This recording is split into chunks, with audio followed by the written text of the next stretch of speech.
Welcome back to Student of the Gun Radio. And this segment of Student of the Gun Radio is brought to you by Mr. Microphone from Ronco, the perfect Christmas gift.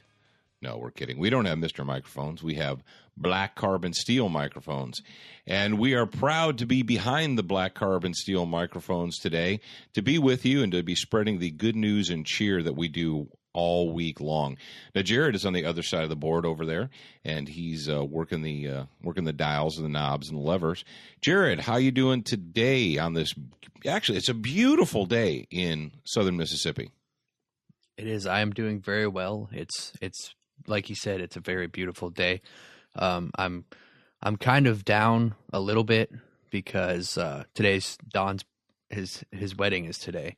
Oh, hey, congratulations to our good friend Don Pierce, who is getting married today as we're recording this. Yeah, he's one of my best friends from high school. He's getting married today. It's making me feel old. My friends are getting married and having kids. And yeah, having kids will age you for sure. It definitely will age you. Now, folks, we've got a lot to talk about this week, so we're going to jump right into it. But before we jump right into it, we want to thank our genuine sponsors. Unfortunately, Ronco is not one of our sponsors, but you know who is? Keltec Weapons of Cocoa, Florida, Colt Manufacturing, the makers of the LE901 rifle, and, of course, Crossbreed Holsters of Republic, Missouri. And we're going to go up and visit our friends at Crossbreed here next month. In May, we're going to see them up in Missouri. So we want to thank them. Now, folks, we've got our excess good guy of the week coming up, and this is very pertinent. If you guys are out there and you're looking for ways to save money or to practice or to train, to get some practice in effectively while saving money at the same time, you want to perk up your ears. Jared, tell us who our good guy of the week is, and tell us what their question was.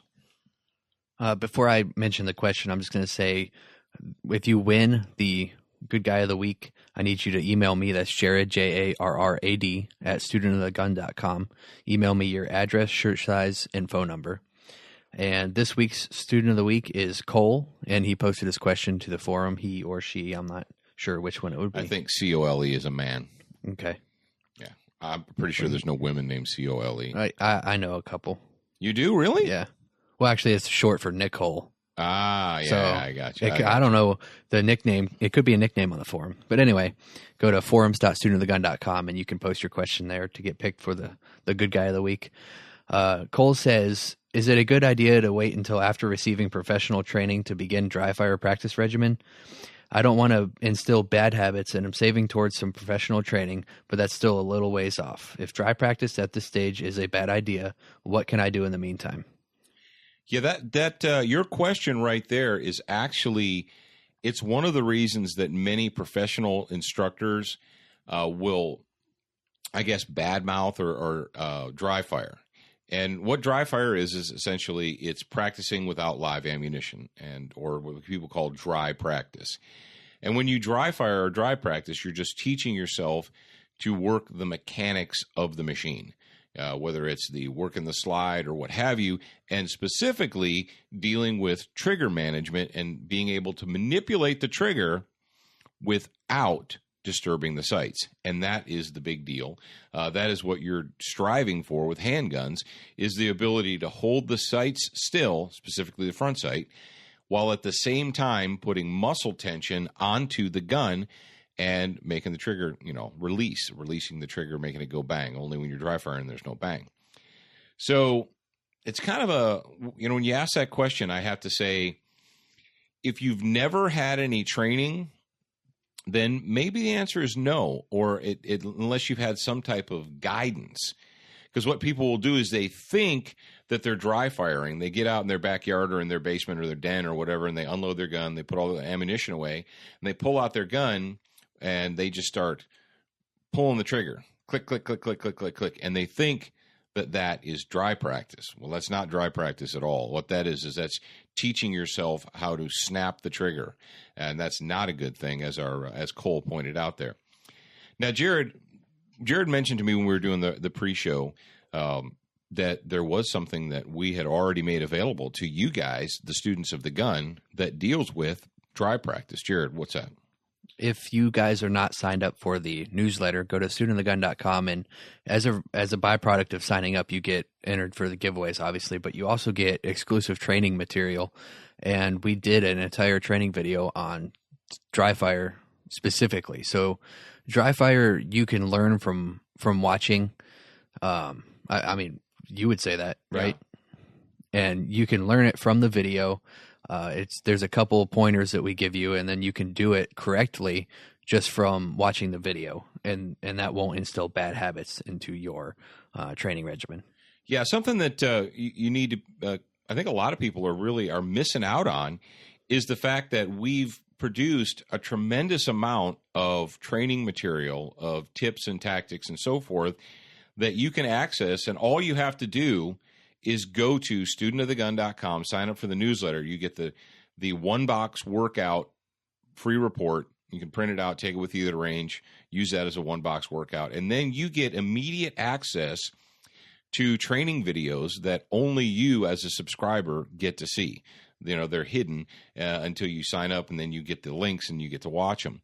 So that's something that you really should. I mean, it's free. Why not take advantage of it? At very least, you can take that little tidbit and put it in your toolbox. Now, I will tell you this: the best way to dry practice, if you're a novice, if you haven't had professional training, one of the best ways is to actually work in pairs. Work with a partner. Let's tell the audience what professional training is, because there's a lot of myths. Okay, professional training. Yeah, when we say professional training, we're talking about actually spending some money and paying a person who is we'll say, an expert in the field. People that actually make their living as trainers, and not just when I say make their living. What I would say to you is, if the person who wants to charge you to train with them, if that's not necessarily how they make their living, if they just do it once in a while, they may be able to give you a little bit of assistance.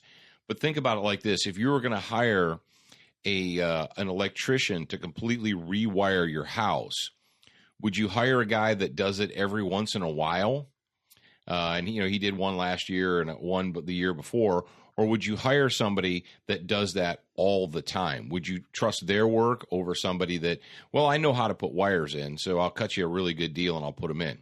Hey, it's up to you. You can do whatever you want. Same thing with a mechanic. Would you hire a mechanic to rebuild an engine who did it once in shop class, or a guy that does it all the time, whose job it is to do that? So when you're seeking professional instruction, just vet the school, vet the company, and find out does that person do that for a living, or do they just do it as a hobby? Do you have anything else to say on that point, Jared? I was give them some schools that you would recommend.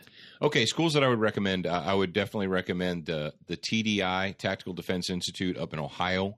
It's in southern Ohio. So if you live in Kentucky, it's only a couple hours away from you, probably. Tactical Response in Camden, Tennessee. If you live in Arkansas, Mississippi, Alabama, Louisville area up there in Kentucky, it's a one-day drive. It's easy to get to. Out west, you might want to check out the ITTS, that's Scotty Reetz's school out there, International Tactical Training Schools, or obviously in Arizona, you can check out Gunsight Training Academy.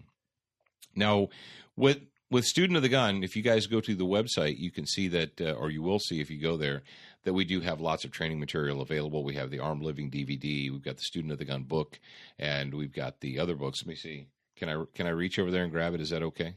Yeah, you can do that. Okay. While he's reaching very far, and we're doing something new. Yeah, if you haven't figured it out yet by now, we've got the cameras turned on for this. Yeah, we're doing something new for you guys. We're doing a video version of the radio show, and I'm gonna figure out how to distribute that, but we'll let you know. For now, it's gonna go up on our Student of the Gun SOTG Homeroom YouTube. Is that the name? Wherever you want to put it, buddy. On SOTG Homeroom. Is that the name? On YouTube, yeah. SOTG Homeroom. Search that, and there's a wealth of knowledge already on there. We kind of took a hiatus from that for a little while to focus on the more important things, but we're back. All right. The last two educational things that we worked on, and I actually put a lot of effort into it during the last year. Myself and two other authors, we authored The Armed and Smart, A Beginner's Guide to Concealed Carry. This is for those thousands of people who are like, oh, I have a, I've got, here you go. Show the camera, Paul. Jared's on the other side, and he's giving me the wave. He's like, hold it up for the camera. Okay.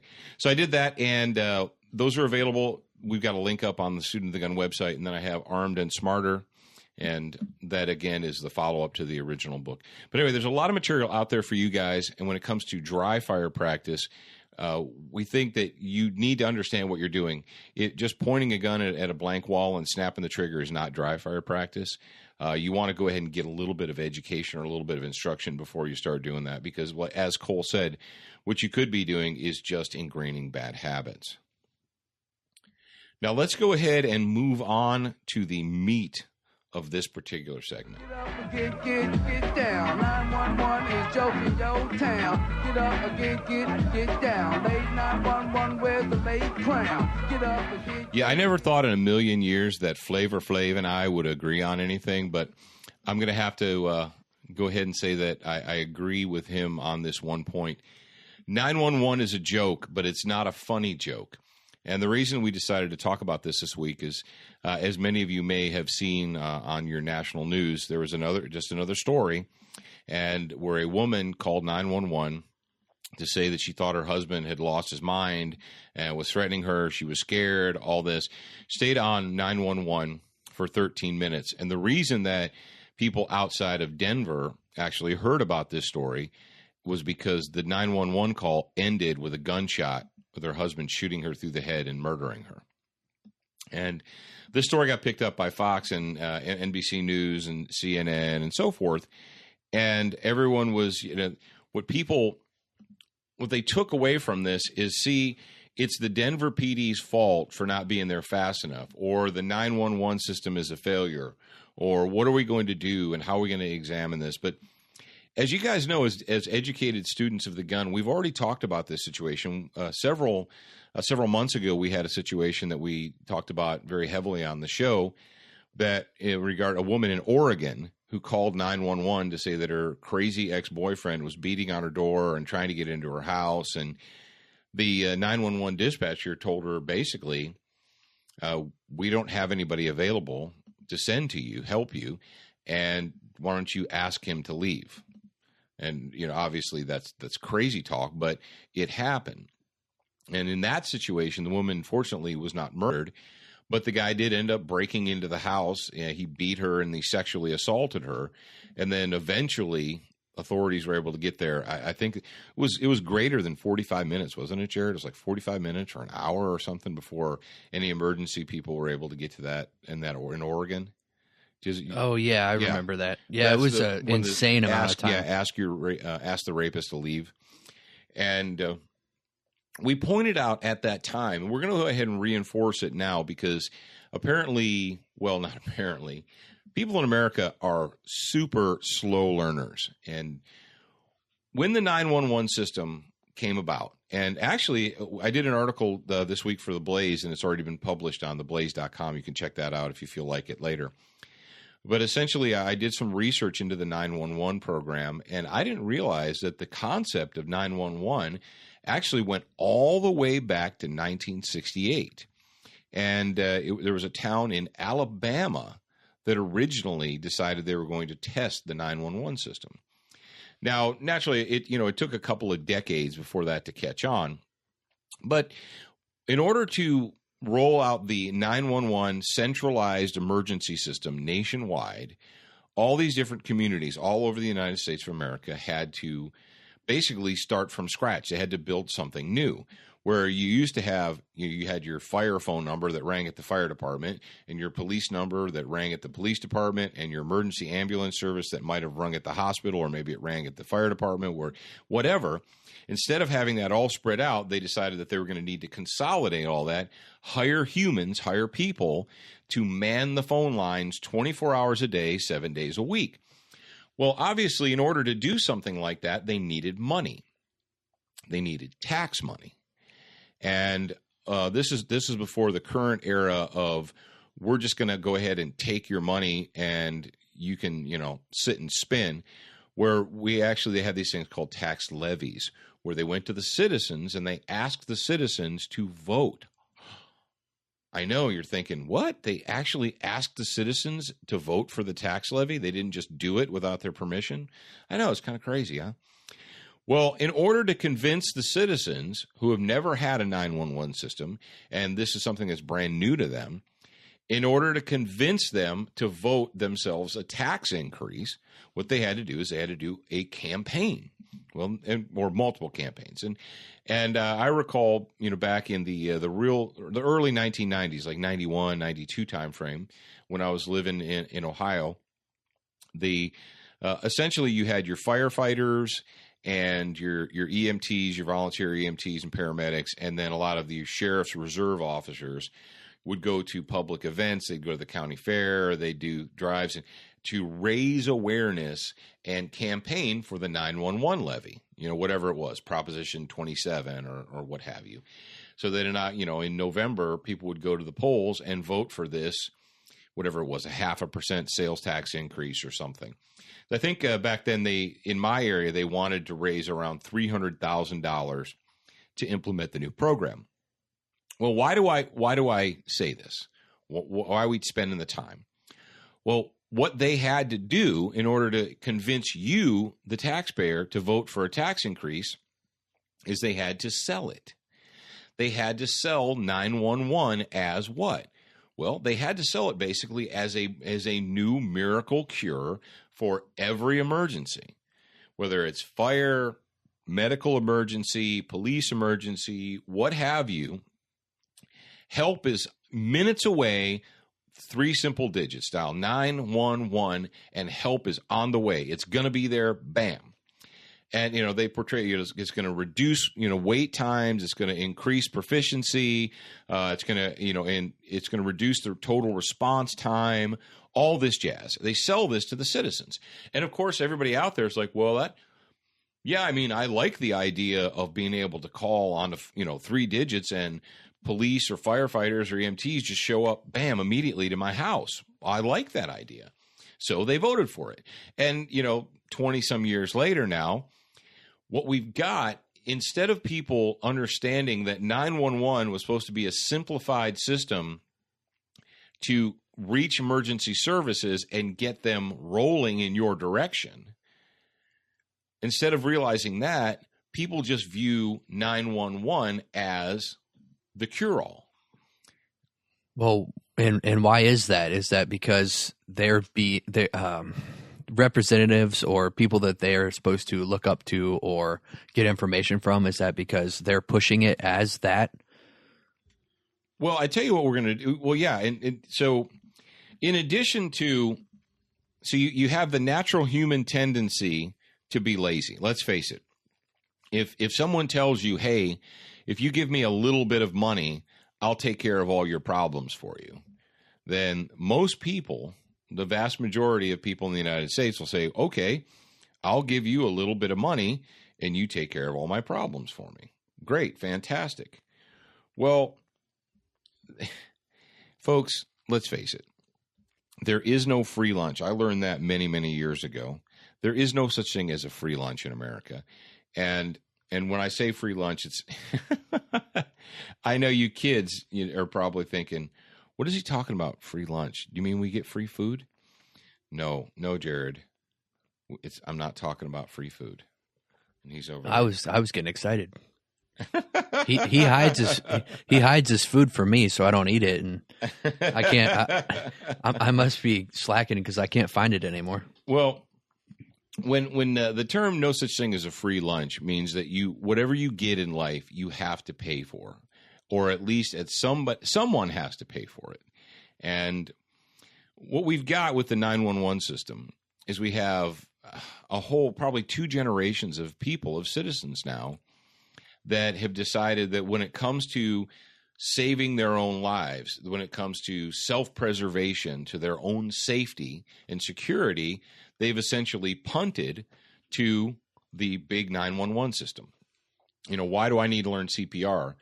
I'm going to waste all this time learning CPR when all I have to do is dial 911 on my phone and there'll be a professional here within 5 minutes to take care of, the problem. So why even bother? Why keep a fire extinguisher at home? Why keep a first aid kit? Why learn first aid? Why learn traumatic first aid? This is America, Paul. All I have to do is call on the phone and somebody's going to come. Why should I spend that time and put myself in a position where I could be sued when all I have to do is make a phone call? And the same thing goes with firearms and safety against violent threats.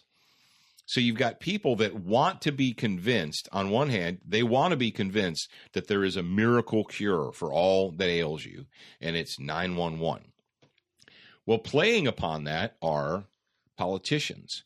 We have very deceitful, self-serving politicians that would tell you, hey, peasant, you don't need a gun. You shouldn't want to have a gun. Why would you want to have a gun when all you have to do is pick up your phone and dial 3 numbers, and a professional gun carrier will come to your house or come to wherever you are in the world and take care of you? Well, what did we just see? And what have we seen? We've seen examples of where that doesn't work. Now, all of you guys out there, you slick students of the gun, if you're hearing my voice right now and you know what I'm talking about, you're probably jumping around in your seats. You're all like, ooh, I know where he's going. I know who he's going to talk about. There is one, there's been many examples of politicians who have given, anti-gun speeches or gun control speeches or reasonable gun control speeches where, you're not a police officer and you need to rely on the professionals and so forth. But there's one example that we've got for you guys. And it's so glaring of an example that we have to remind you. Now, you guys remember Double D, right? What's Double D for? You got Diana DeGette, Double D for a double dose of stupid. That's right. And I'll set this clip up for you guys, during the Colorado recent spate of civilian disarmament, when they were in the midst of disarming the citizens, several citizens, thousands of citizens came out in public and they went to these public forums and they said, no, we're not for being disarmed. We don't think you should be restricting our ability to protect ourselves. And one elderly gentleman, a senior citizen, got up at a public forum where U.S. House Representative Diana DeGette was present. And he expressed his concerns about being an older person, an older gentleman, and having to deal with more than one attacker, and how these gun control bills were going to put him at a disadvantage. And this is what she said to him. Good news for you. You live in Denver. The DPD would be there within minutes. You'd probably be dead anyway.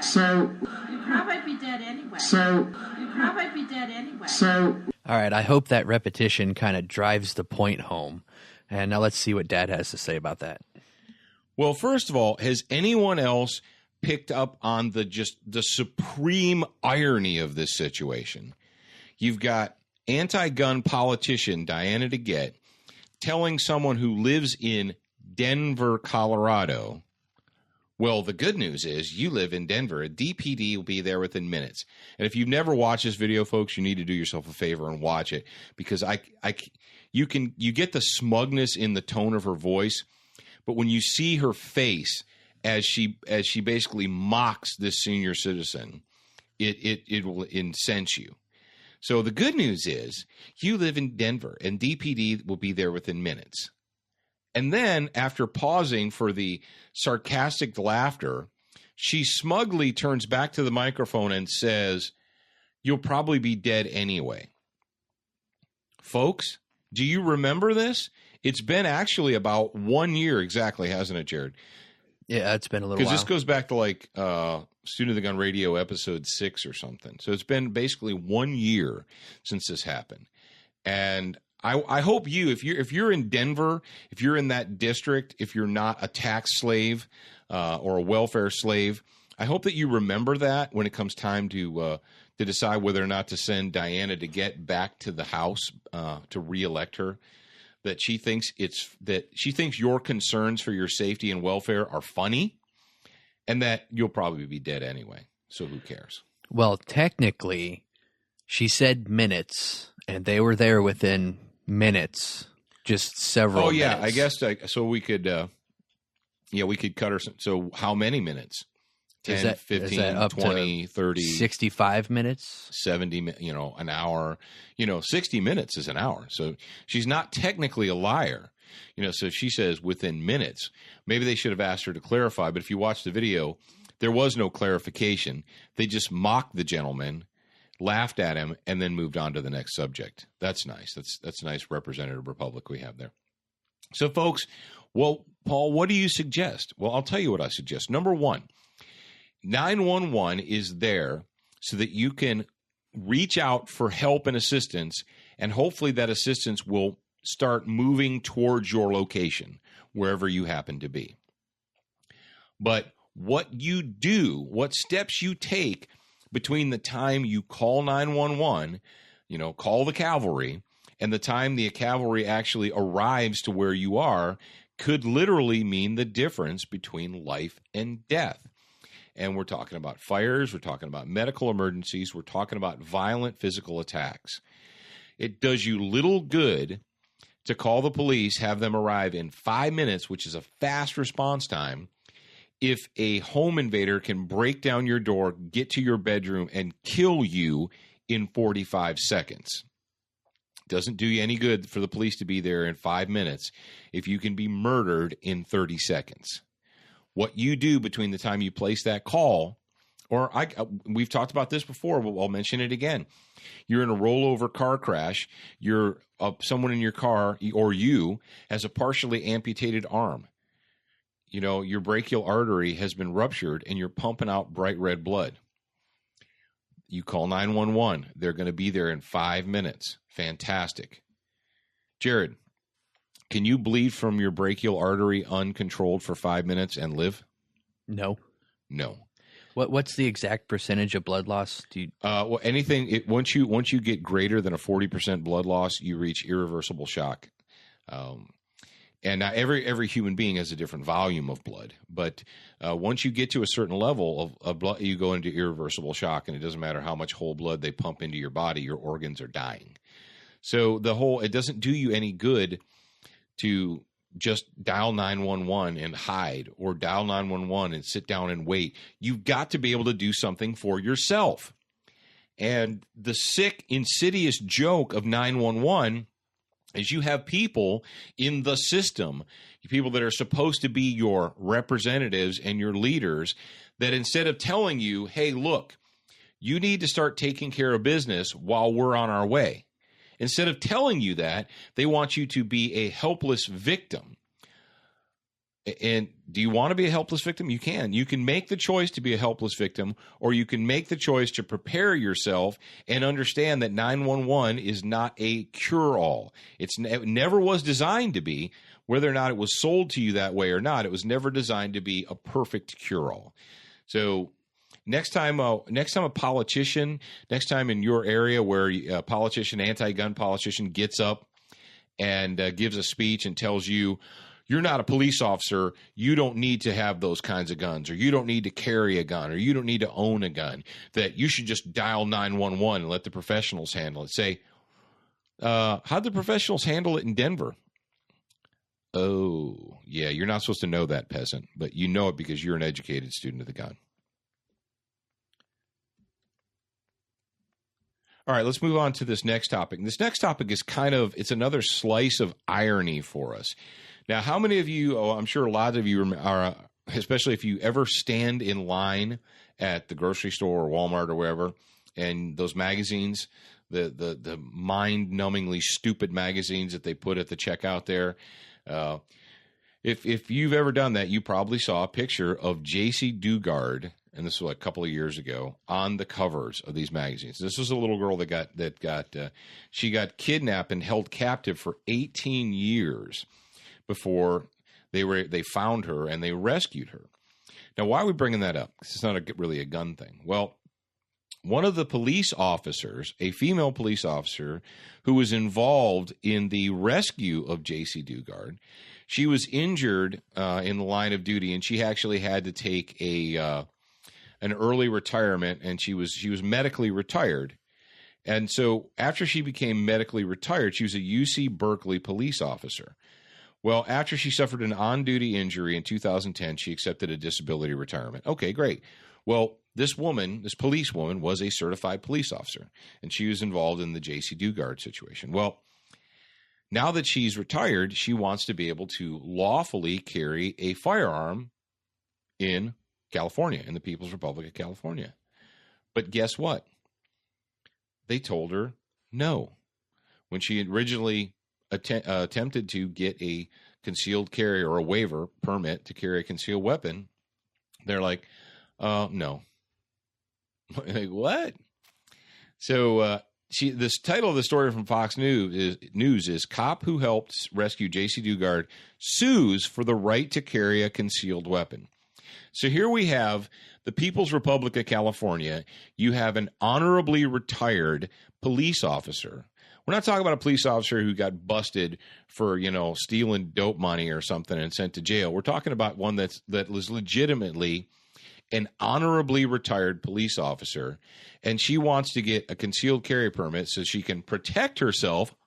What kind of crazy stuff is that? This person actually wants to protect themselves, and the initial reaction from the commissar, from the People's Republic, is no, and they cited some obscure statute. They're like, well, your type of medical retirement is not the same as a normal retirement, so you don't automatically get one or something. Come on, people, really? If you still think that I don't know, California, really? So a police officer, an honorably retired police officer, has to sue the state for permission to carry a concealed weapon. And I know a lot of you guys out there in California are like, good. It stinks for us. We have to beg permission from the commissar to carry a gun. Why should you be any different? And I'm with you. I understand that. But that's the mentality that you're dealing with out there. Jared, how are we doing on time over there, my producer friend? We're coming up on 32 minutes right now. Wow, we're only coming up on 32 minutes. Wow. Well, let's. Why don't you throw me out a potpourri here? We talked about our Diana DeGette, and we talked about 911 being a joke. Only it's a cruel joke. Go ahead and throw me a potpourri. There's been have you seen any stories about the not just gun companies but accessory companies as well that are not selling to law enforcement agencies in slave states? Yeah, actually, there's a number. What's the? I was looking for the you got the website exact figure, but I can't find it.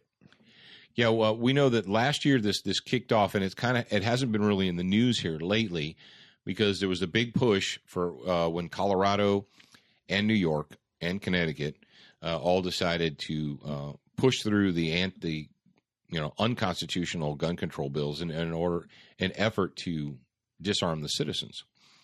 We know that Wilson Combat got on that. We know that Magpul got on that. We know. Did you find it? Yeah, it's called thepoliceloophole.com. Oh, that's right. I forgot about that. Yeah, go to the policeloophole.com. We got Barrett, Midway, cheaper than dirt. Oh, go figure. Who else is on here? That's 3 Arms Company. I'm not seeing any more large companies. LaRue Tactical, they were one of the first. Yeah, Barrett and LaRue were one of the first, and that goes way back. Barrett, when the People's Republic of California decided to ban the Barrett 50 caliber or the 50 caliber ammunition from possession by peasants.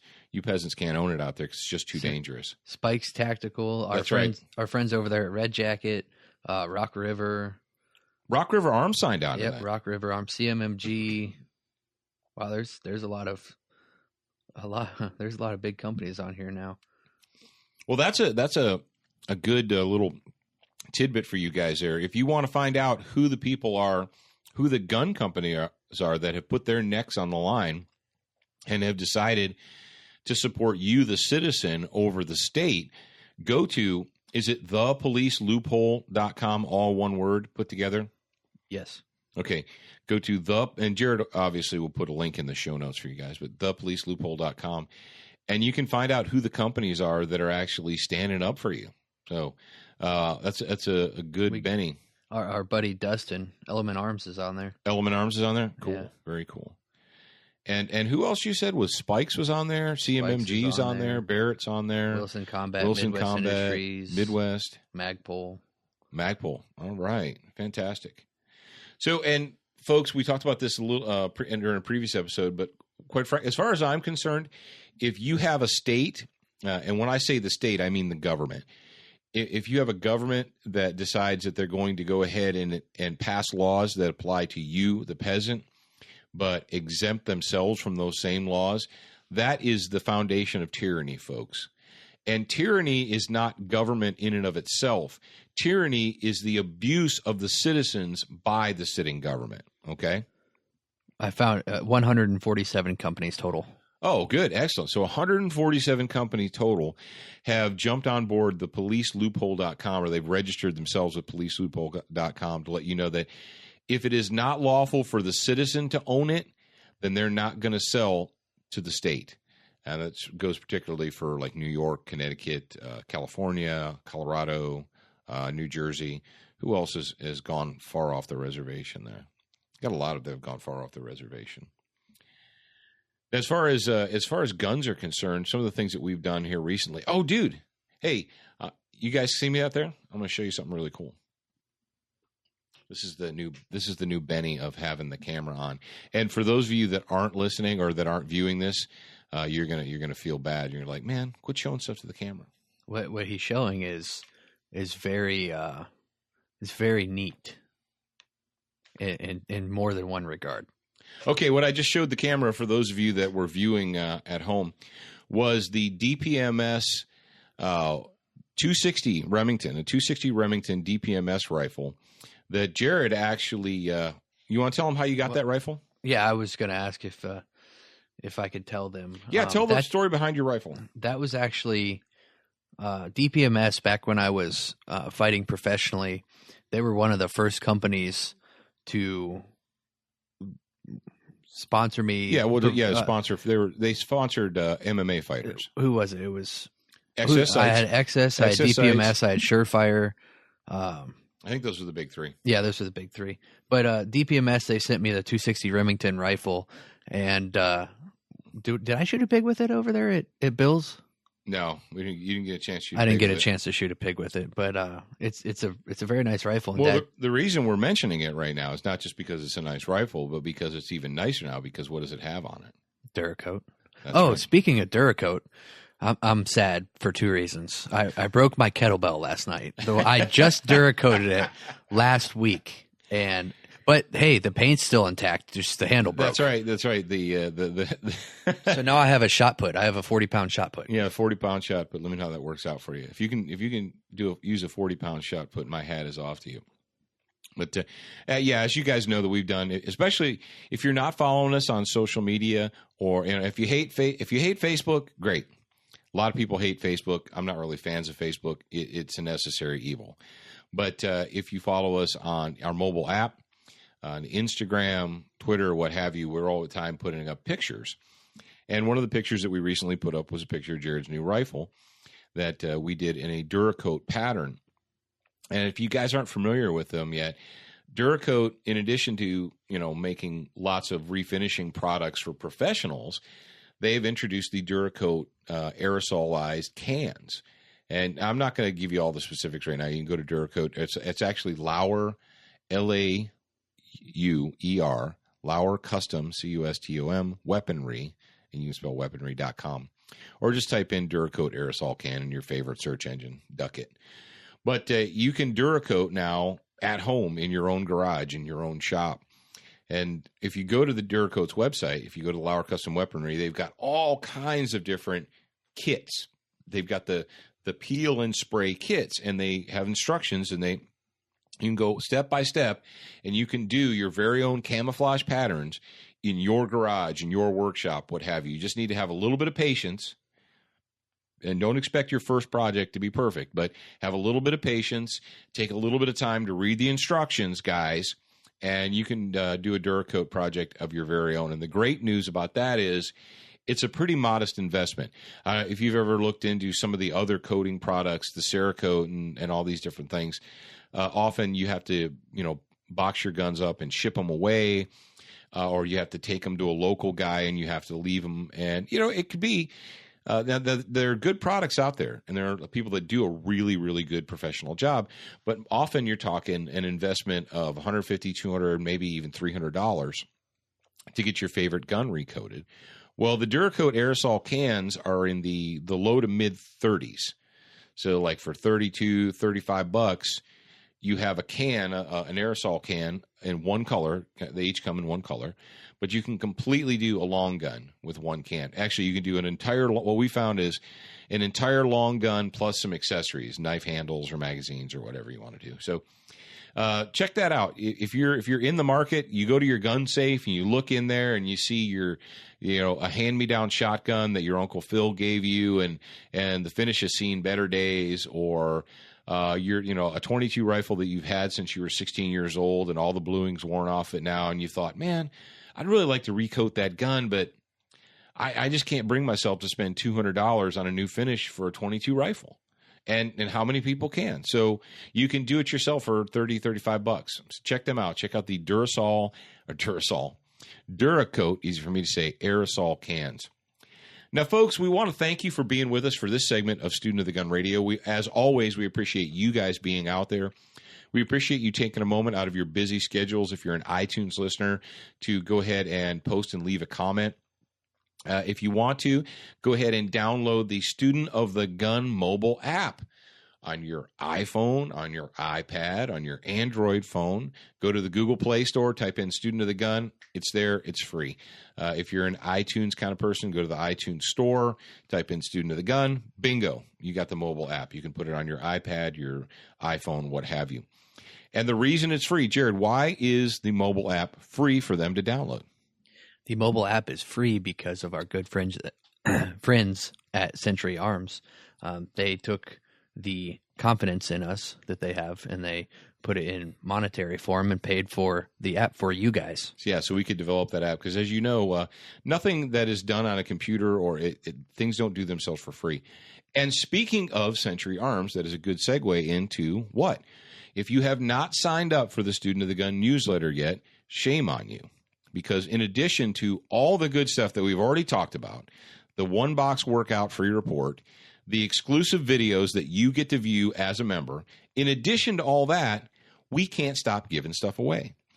And we partnered with our good friends at Century Arms and at Frog Lube, and we're going to do another giveaway. We're going to give away a C39 100% made in the USA AK rifle, a range pack. That's right. We're not just going to give you a gun. We're going to give you ammo to go with it. 180-round range pack from the Red Army line of ammo. That's, again, from Century.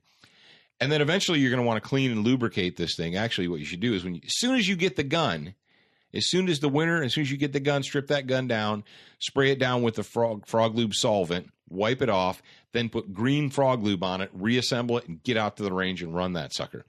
So you're going to get a C39 made in the USA AK, ammo to go with it, and a Frog Tube all-in-one cleaning kit. How cool is that? It's pretty cool. And all you have to do is go to studentofthegun.com, go over there to the let me see. It's on the right-hand side now, Jared, right? Yeah, go over to the right-hand side, fill it out, put your name, your email address, send it, and then don't forget to do what? What does everybody forget to do? Or not everybody, but some people forget to do this. They put their name, they put their email address, they click it, and they send it away, and they're like, hey, how come I never got the newsletter? Because what didn't they do? You have to confirm it. We send you a confirmation email because we don't want to send stuff to people that don't want it. So we make sure that there's an opt-in option too, actually. Yeah, you actually have to go, you have to confirm it. Now, some people's emails are set differently, and it might go to your spam filter. If you've got Gmail, it might go to your promotions filter or promotions folder. So just make sure that you confirm that. Once you confirm it, then you're good to go. You'll get all your free stuff. You'll get your free report and all that jazz. So, folks, it's time to put the cork back in Student of the Gun segment 1 here. Now, remember, you're a beginner once, but you should indeed be a student for life.